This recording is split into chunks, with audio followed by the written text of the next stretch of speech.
We have with us today His Excellency, High Commissioner of India in Ottawa. We welcome him in Edmonton.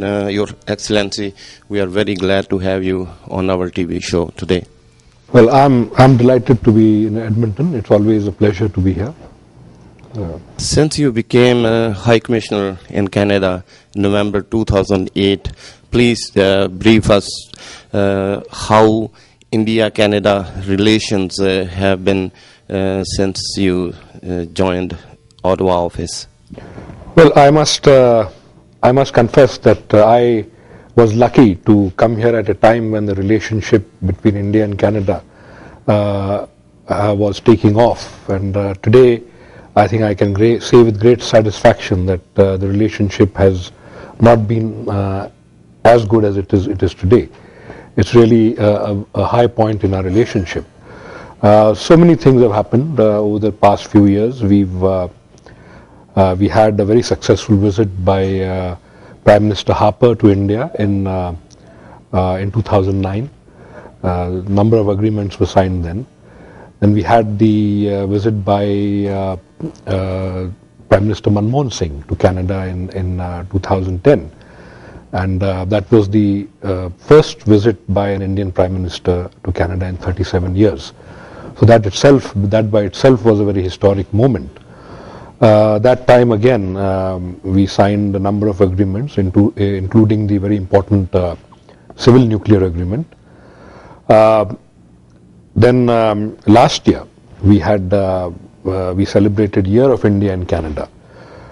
On behalf of the Government of Canada and indeed all Canadians, I am very pleased to welcome all of our guests here tonight, especially all of our guests from India. I'd also like to thank our co-host, the Indian High Commission. It's a great pleasure and also an honor to be with you myself this evening for the launch of the Year of India in Canada. I must say I applaud the manner in which our hosts have chosen to do so, with what promises to be a small but splendid glimpse of India's magnificent culture. We had events around the year across Canada. We did over 100 events, and that I think helped tremendously to raise the profile of India-Canada relationship. Apart from which, we've had several visits have been exchanged at very high levels. We've signed agreements in various areas. And in every area, I would say that the relationship is developing very rapidly. Last year, for instance, if you're talking about trade, for the first time, we had the trade figures crossing the 5 billion mark, bilateral trade figures. And last year's trade, it constituted an increase of 30%. So we had 30% increase in bilateral trade. This is really the story of the relationship, and it applies to virtually every area. If you talk about higher education, 3 years ago there were about 5,000 students from India studying in Canada. Today there are 20,000 students. Now that's a fourfold increase. So you look at every area, and I think we have every reason to be satisfied with the status of our relationship. That is not to say that we should not be doing more. Because there is a lot of potential in the relationship, and we need to explore the new areas as well. 10-12 years ago, there were only a couple of hundred students coming from India. What is the initiative that has come to this far, like you are saying, up to 20,000? Is it initiated from Indian government, or is Canadian government more wanted to involve in it? On the higher education side, it is clearly a priority for both countries, because I think for many years the potential that there was really unexplored, and the reason was that Canadian universities were not very well known in India. I think they were not very active in India, unlike some of the other countries. Americans, Australians, British universities were very active in India. Canadian universities maintained a low profile for many years. But that has changed. You see a lot many more universities traveling to India, university presidents from Canada are traveling to India. They are holding events in India to promote their universities. They are even opening offices in India, which was not there earlier. So all of this, I think, has resulted in a greater awareness about the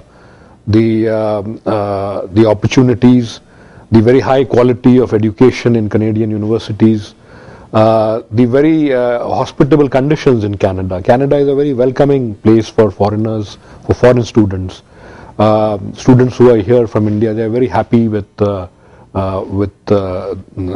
conditions here, the education that they get, the friendship that they encounter here from Canadians.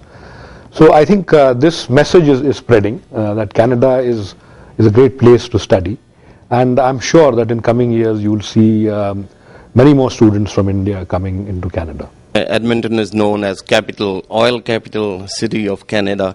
A lot of countries like China and other countries, they are investing in oil, Albertan oil right now. Is Indian government taking any initiative to invest in oil industry as well? Well, so far I think it's at a very exploratory stage. Our companies do participate in the oil show in Calgary every year.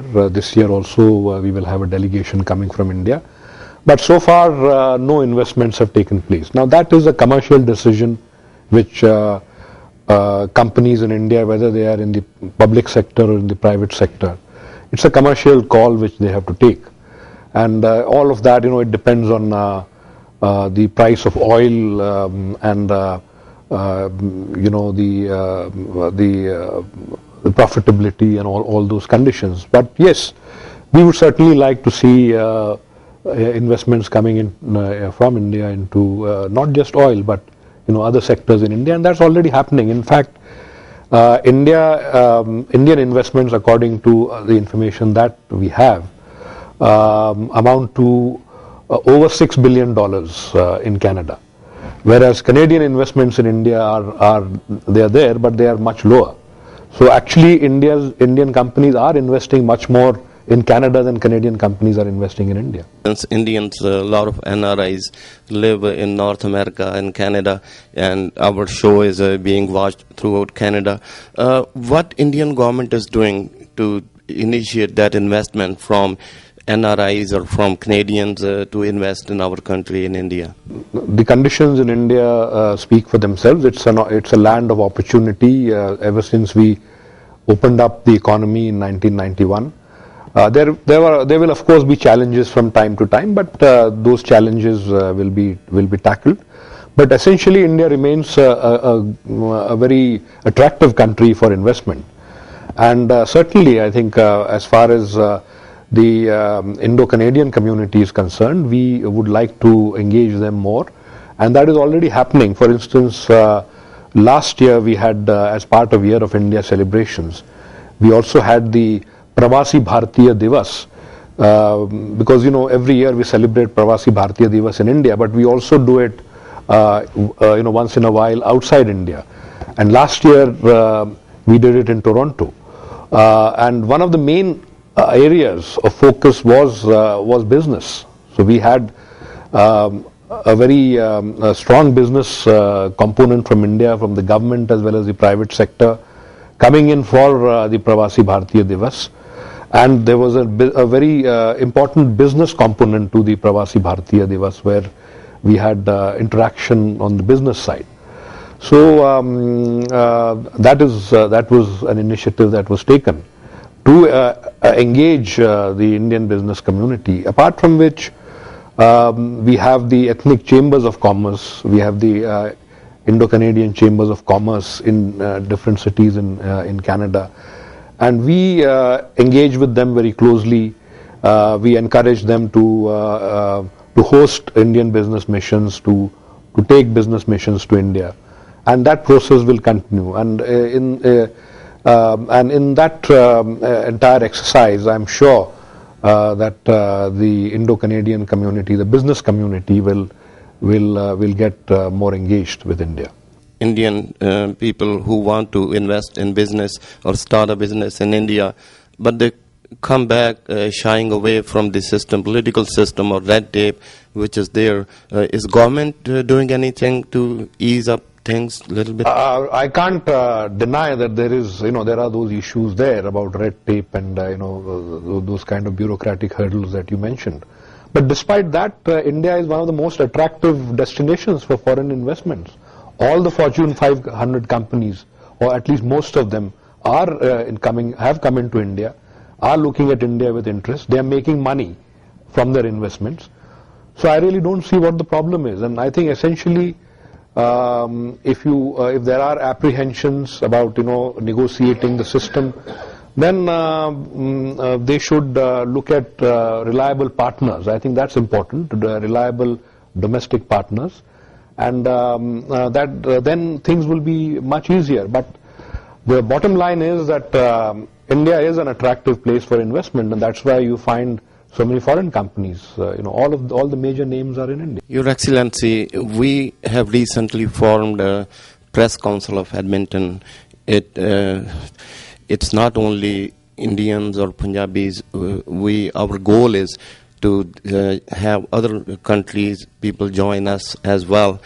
And what is Indian government doing for journalists if we visit any events? Are we going to be recognized there? That's our concern. And what are your views on not only on our council or journalists in all? First of all, let me congratulate you on forming this new organization. I'm sure that will lead to better coordination and lead to better recognition of the journalistic community here. As far as your connection with India is concerned, there is a process for accreditation of journalists from outside, from abroad. And once you have formed this organization, please do write to me, and I'll be happy to assist and advise in any manner possible. Thank you very much.